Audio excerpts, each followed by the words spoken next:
Assalamualaikum warahmatullahi wabarakatuh. Perkenalkan, nama saya Januar Fadli dari kelas 2A D4TC nomor BP 1911072029. Dari sini saya akan menjelaskan laporan tentang mata kuliah elektronika komunikasi, yaitu percobaan tentang simulasi pemancar dan penerima frekuensi modulation atau FM menggunakan software LabVIEW. Jadi di sini teori penunjangnya adalah frekuensi modulation atau disingkat FM adalah proses penumpangan sinyal informasi pada sinyal pembawa karier. Jadi di dalam FM bentuk sinyal pembawa karier itu bergelombang. Itu gelombangnya mengikuti perubahan sinyal informasi. Jika sinyal pembawa diselipkan, maka frekuensi gelombang pembawa akan naik menuju harga maksimum dalam arah positif. Kemudian frekuensi gelombang pembawa akan turun kembali menuju nilai frekuensi aslinya sesuai dengan amplitudo sinyal pemodulasi yang menuju nol. Dan ini adalah gambar dari diagram blok modulasi FM. Pada blok integrator memperkuat sinyal arus searah atau DC maupun arus bolak-balik atau AC. Pada blok narrow bandpass modulator, sinyal pemodulasi digunakan untuk membangkitkan sinyal FM dalam komunikasi radio. Narrow bandpass modulator atau saluran pita sempit adalah saluran di mana bandwidth pesan secara signifikan akan melebihi bandwidth koherensi saluran, artinya saluran yang dipertimbangkan cukup sempit sehingga respon frekuensinya dapat dianggap konstan. Oleh karena itu, bandwidth pesan akan lebih kecil dari bandwidth koherensi saluran. Dan ini adalah persamaan sinyal FM, dapat tuliskan sebagai berikut. Ini ada gambarnya, di mana seperti di bawah ini dengan namanya sinyal FM mengalami perubahan pada frekuensi sedangkan amplitudonya konstan. Ini adalah macam-macam perbedaannya. Dan apa itu demodulasi FM? Demodulasi FM merupakan kebalikan dari modulasi yang berarti pemisahan sinyal informasi dari sinyal karier atau sinyal pembawa menjadi ke bentuk semula. Modulasi adalah proses reversibel. Ada ekstraksi pesan dari bentuk gelombang bantalan informasi yang dihasilkan oleh modulator diakomodasi oleh demodulator. Untuk jenis modulasi tertentu, parameter yang paling penting dari demodulator adalah metode demodulasi. Ada berbagai teknik yang tersedia untuk demodulasi untuk gelombang termodulasi tertentu. Proses sebenarnya digunakan untuk menentukan kompleksitas equipment yang dibutuhkan dan akurat demodulasi. Ini adalah gambar dari blok demodulasi FM. Secara umum demodulator FM terdiri dari blok limiter, diskriminator, diferensiator, detektor selubung, dan DC blocking. Blok limiter memiliki fungsi untuk memberikan keluaran berupa sinyal dengan nilai amplitudo yang konstan terhadap nilai threshold tertentu. Blok diskriminator atau diferensiator berfungsi untuk memindahkan komponen sinyal message pada selubung sinyal. Sinyal keluaran blok diskriminator merupakan input detektor selubung. Detektor selubung berfungsi untuk mendapatkan selubung sinyal.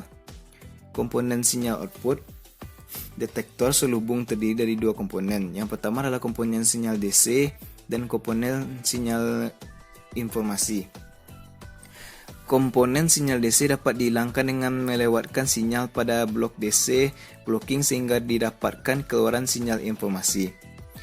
Indeks modulasi frekuensi sinyal pembawa diubah-ubah sehingga besarnya sebanding dengan besarnya amplitudo sinyal pemodulasi, sedangkan laju perubahan frekuensi sama dengan frekuensi sinyal pemodulasi. Semakin besar amplitudo sinyal pemodulasi, maka semakin besar pula frekuensi sinyal termodulasi FM. Besarnya selisih antara frekuensi sinyal termodulasi FM pada suatu saat dengan frekuensi sinyal pembawa tersebut dengan deviasi. Deviasi frekuensi maksimum didefinisikan sebagai selisih antara frekuensi sinyal termodulasi tinggi dengan terendah-rendahnya. Mungkin kita bisa lanjut, itu tentang Apa itu aplikasi LabVIEW? LabVIEW adalah singkatan dari Laboratory Visual Instrumentation Engineering, Workbench. Hampir sama dengan bahasa pemrograman yang biasa digunakan seperti MATLAB, Visual Basic, C++, C, dan lain-lainnya. Tetapi aplikasi tersebut masih menggunakan text-based sebagai bahasa pemrogramannya. Sedangkan LabVIEW berbasis on graphical based programming yang mana programnya berbentuk blok-blok diagram. Sehingga LabVIEW dikenal sebagai software yang bahasa pemrogramannya berbasis graphical programming. LabVIEW merupakan aplikasi pemrograman yang diproduksi oleh National Instrument dengan konsep yang berbeda. Misalnya saja dengan Visual Basic. Pada Visual Basic programmingnya berdasarkan skrip atau tulisan yang bisa kita ketikkan pada LabVIEW programnya dengan menghubungkan gambar-gambar atau blok diagram. LabVIEW lebih fokus pada measurement dan testing. Inilah tampilan dari LabVIEW. Pertama adalah front panel. Front panel adalah suatu komponen utama LabVIEW yang backgroundnya berwarna abu-abu terdiri dari kotak-kotak. Dan ini adalah tampilan dari control palette. Dan di atasnya adalah tampilan blok diagram. Dan ini adalah tipe data. Langsung saja kita masuk ke praktikum kita pada saat ini. Itu peralatan yang dibutuhkan adalah laptop atau PC dan software LabVIEW. Selanjutnya kita masuk ke langkah percobaan. Pertama adalah terlebih dahulu kita harus menginstal software dari LabVIEW di laptop kita. Selanjutnya adalah cari folder simulator FM di laptop Anda, lalu klik FM simulator. Ini adalah caranya, gambarnya di sini. Selanjutnya untuk menjalankan simulator, klik simbol seperti angka panah 2 yang seperti di gambar. Lalu akan muncul gambar seperti di bawah ini. Selanjutnya kita masuk ke langkah-langkah percobaan kita. Selanjutnya pertama adalah noise AWGN off. Berikan frekuensi informasi 1 kHz dengan amplitudo 1 VPP dan berikan sinyal pembawa carrier 10 kHz dengan deviasi 5 kHz. Amati sinyal keluaran pemancar FM dan penerima FM dan spektrum frekuensinya. Buktikan indeks revolusi dan hasilkan simulasi dengan rumus dan bandwidth. Yang kelima adalah naikkan tegangan informasi 5 VPP, 10 VPP, 15 VPP, dan 20 VPP. Amati sinyal keluaran pemancar FM dan penerima FM, dan spektrum frekuensinya perubahan dari kenaikan tegangan input. Ini adalah data sesuai dengan langkah 4, rubah deviasi frekuensi ke 10 kHz, 15, 25, 50, dan 75 kHz. Yang ketujuh adalah sesuai dengan langkah 4, 5, dan 6, hidupkan noise AWGN atau on, berikan noise AWGN 1 mili, 50, 75, 100, 200, dan 500. Selanjutnya adalah data percobaan. Pada langkah keempat ini, noise AWGN-nya kita matikan, lalu berikan frekuensi informasi 1 kHz dengan amplitudo 1 VPP dan berikan sinyal pembawa carrier 10 kHz dengan deviasi 5 kHz. Amati sinyal keluaran pemancar FM dan penerima FM dan spektrum frekuensinya. Maka didapatkan hasil seperti gambar bawah ini. Power spektrumnya seperti gambar ini. Dan demodulasinya.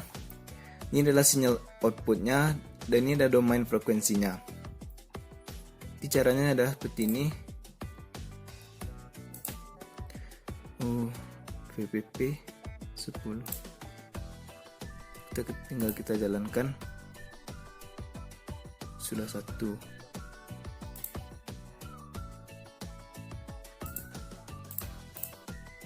Jadi dapat sinyal outputnya seperti ini dan domain frekuensinya seperti ini dan demodulasinya. Lalu power spektrumnya.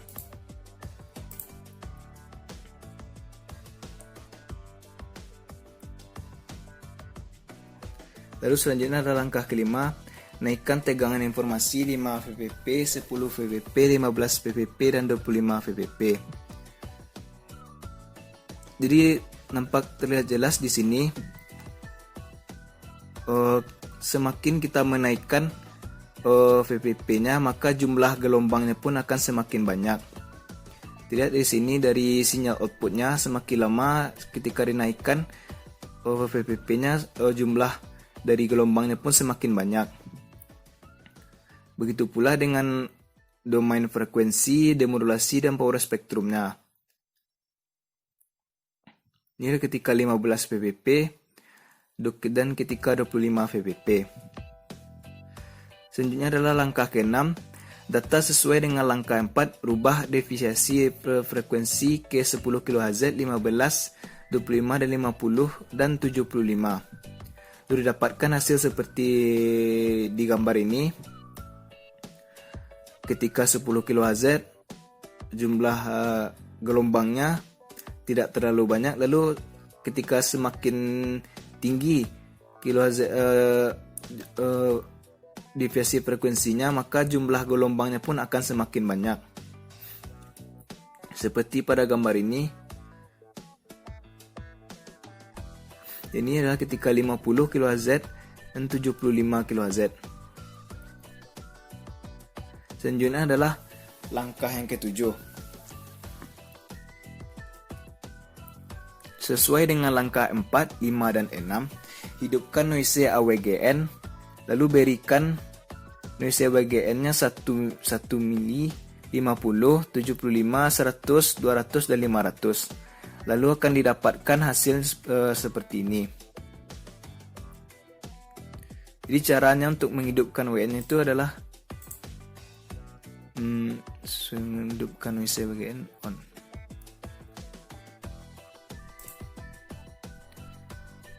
Jadi ini kita tinggal hidupkan noise AWGN-nya. Jadi seperti inilah bentuk dari noise AWGN ketika 1 mili.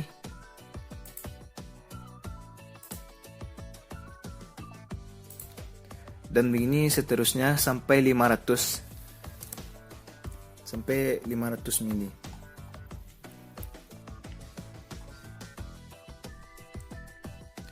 Dan ketika sinyal terkena noise, maka akan nampak gambar seperti yang ditampilkan ini. Semakin tinggi noise AWGN yang diberikan, maka noise-nya pun akan semakin banyak atau semakin tidak beraturan. Selanjutnya adalah ini tegangan informasi sebesar 5 VPP. Ketika diberikan tegangan informasi 5 VPP dan noise AWGN-nya dihidupkan, maka akan terlihat seperti gambar di bawah ini. Dan ini ketika dinaikkan menjadi 50 dan ketika dinaikkan menjadi 75. Dan ini ketika dinaikkan menjadi 100, 200, dan 500. Ini ketika tegangan sebesar 10 VPP. Yang pertama diberikan 1 mili, lalu 50, 75, 100, 200, 500. Dan begitu seterusnya sesuai dengan langkah-langkah yang tadi. Jika 15 VPP itu 75 mili, 100, 200, 500.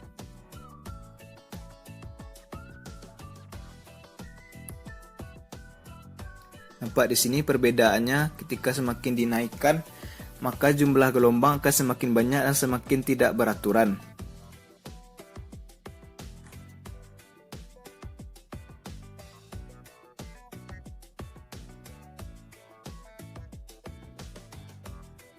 Dan seperti ini seterusnya.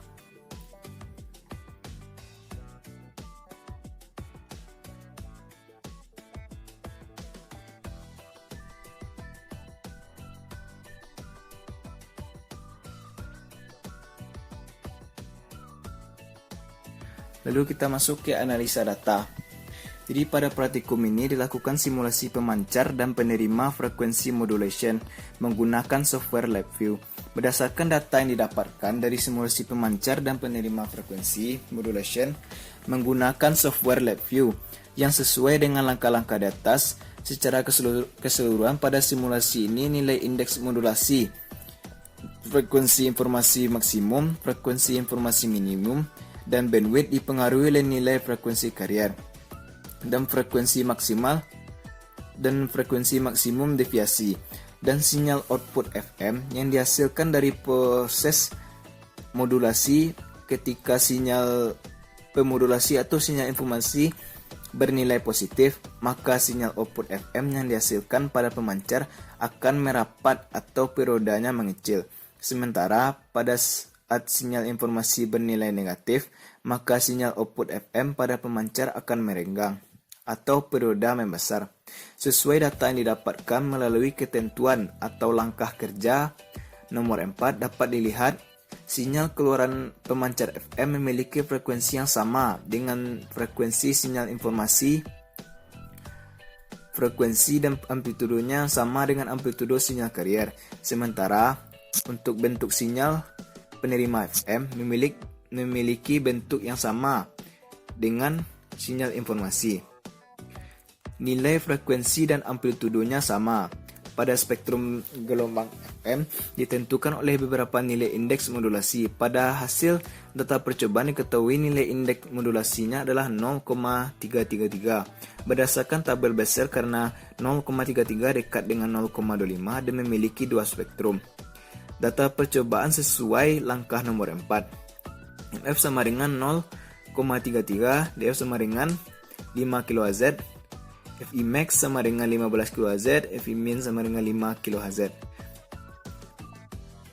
BW sama dengan 40 kHz. Hubungan data secara teori adalah DF sama dengan setengah kali FI max dan FI min sama dengan 1/2 kali 15 kHz dikurang 5 kHz sama dengan 5 kHz. Ini adalah hasil pendapat dari nilai indeks modulasinya. Untuk data percobaan yang kedua didapatkan sesuai langkah kerja kelima, di mana data input untuk sinyal informasi atau sinyal pemodulasi, sinyal carrier, frekuensi deviasi maksimum tetap, namun amplitudo sinyal informasi diubah sesuai langkah kelima, yaitu 5 VPP, 10 VPP, 15 VPP, dan 25 VPP. Dari data percobaan, perubahan amplitudo atau tegangan sinyal informasi dan menghasilkan output berupa sinyal FM yang semakin besar dimulai dari memiliki amplitudo yang kecil dapat dilihat pada tabel. Dan semakin besar tegangan informasi, maka gelombang semakin banyak dan berarti periodenya semakin kecil. Seperti pada gambar di atas tadi, semakin besar dia tuh periodenya semakin kecil, gelombangnya akan semakin banyak.